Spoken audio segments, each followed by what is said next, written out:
What's up YouTube? Danny and welcome to another episode of my AC Milan career mode. But there's a couple of things I want to talk about whilst the gameplay is in the background. We have 3 games in today's episode, but the first thing I want to talk about is how I know about potential. So I do use a website called footwiz.com, but there's another way of finding out someone's potential. So just starting with the league table, we are currently in 3rd position on 17 points, 3 points off Napoli and Udinese on 20 points. But as I was talking about it, I want to talk about it in the next couple of gameplays. So the first thing is, this is how you find out someone's potential. So when you click on or press on any player you want, say for example, say Mario Götze, he says showing great potential. That means that they have a potential of 80 to 85. And also an exciting prospect, if you see that on your screen, that means they have a potential of 86 to 90. The next one is how potential to be has potential to be special, and that means that their potential is plus 90, so someone like Mario Götze or Hazard or Messi. And the next one is a leader of men. That means the team have a small morale boost when the player you've selected is captain. So that's just a bit of a help there. If you ever want to buy a player, that's a bit of help. So keep that in mind when you're buying a player. But the second thing I want to talk about is this last season I'm going to be doing with AC Milan. So as you might know, this is going to be my last season as AC Milan manager, and then I'll move on to the Southampton manager. But as this is my last season, I want to win everything. I want to win the Serie A, I want to win the Coppa Nazionale, and I want to win the Champions Cup. And the simple story is that I'm dominating the Serie A. I've played until about January, and I've got the episode 50 all lined up. It's going to be the transfer window in January, make some crazy signings. But what I'm going to do after that is I'm just going to play the Champions Cup. I'm going to do live commentaries for all the Champions Cup matches, which I'm currently in the quarterfinals, I think, at the moment. Because from the gameplay you've seen so far, I am pretty safe in my group. I think it's Group H with Seville and other teams like that. So I don't have the hardest group, so you would expect me with the team I have to get through. But just simply, I am through to the next round, and you're going to see the group table in the next couple of episodes. I don't know where I'm actually at the moment, but yeah, as I was saying, I'm going to do live commentaries for all the quarterfinals, semi-finals and finals. I haven't played that far ahead, and I'm in about January at the moment, and I'm not going to ruin the transfer window, but I'm in about January at the moment, and my plan is to just play all the Champions Cup matches and to play the games up against Juventus, Napoli, Inter Milan, AS Roma, all the top teams, and just miss out all the games like, for example, this game against Genoa and teams around 10th to 20th place. I just think the series will be a bit better and to stop it from going a bit stale. So after this series, I want to do my Southampton career mode, and I also want to do my Road to Glory. So they'll be coming up in the future. So just a quick reminder that this will probably be my last season, and so if you didn't want to hear that, I know a lot of you have been saying that you want this to continue, but I like editing the videos, but I don't really like playing the games anymore.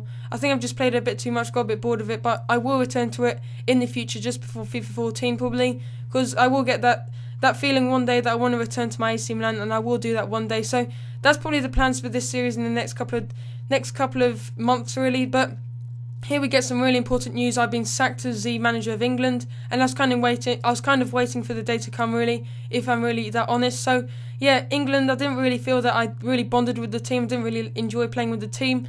The only players I actually enjoyed playing with was Rooney, Sturridge and Richards, and maybe even the goalkeeper Elliott. But Joe Hart, Walcott, all players like that didn't really have the best of times, and I didn't really enjoy how pacey the team was, because you're right with a good pacey team, but even a normal team, you can't always win with pace. I know that sounds a bit stupid, but you also need other key areas like good crossing, good tackling, and my defence was absolutely shocking. It wasn't anything to do with my poor defending, and I did actually defend quite well, but I did concede no matter what I did, because I have Cahill, I do have Richards, who's quite good, but does get forward quite a lot because he is naturally a right back, but I was playing him in the centre back position. We've also got Kyle Walker, who's a right back, obviously. He likes to bomb forward down the right side. And we also had, I think it was Kieran Gibbs, I think at most times. But that is the end of my England reign, and you're going to see if I do get any international management offers in the next couple of months. So we get a free kick here. Marco Reus is going to take it, probably my best free kick taker, and he puts it into a nice position, but the goalkeeper gets across to save it. Reus's free kick is fantastic, and over the seasons I have scored a couple of free kicks, and what I'm thinking of doing is doing like a free kick montage of all the last couple of seasons, because I still have all the gameplay of all the last couple of games or the last couple of seasons, and I know a number of free kicks have been from Marco Reus around those kind of areas. So another goal, talking of Reus, a fantastic goal. The classic goal I like to score, just turn the defender, so overpowered on this game. Once you've turned the defender, if you have plus 85 pace, you're easily going to burn the defender and have a fantastic finish into the back of the net, and that's exactly what I did.